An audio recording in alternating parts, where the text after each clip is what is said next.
मौज मजेसाठी मोटारसायकल चोरी करून पेट्रोल संपेपर्यंत वापरणाऱ्या 2 चोरट्यांना ताब्यात घेत नेरूळ पोलिसांनी 13 गुन्ह्यांची उकल केली।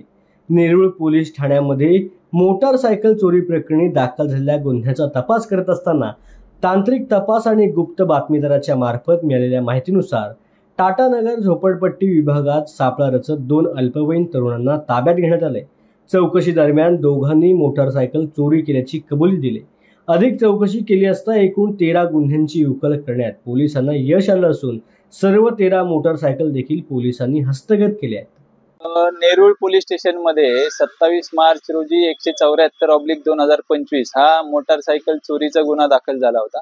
त्याच्यामध्ये नेरूळ पोलीस स्टेशनचे दोन्हीचे डीबी अधिकारी PSI ठाकरे आणि PSI बच्छाव या दोन्ही टीम या मोटारसायकलच्या तपासामध्ये होते। गेले 15 दिवस आपण टेक्निकल अनालिसिस तसेच गोपनीय बातमीदार यांच्याकडून माहिती घेतलेली होती आणि त्याच्यामध्ये टाटानगर झोपडपट्टीमध्ये काही संशयित आरोपी राहतात याची माहिती मिळाल्यानंतर आपण तिथे ट्रॅप लावला होता। या ट्रॅपमध्ये आपल्याला 2 आरोपी मिळून आले होते आणि ते दोन्ही आरोपी विधी संघर्ष बालक आहेत।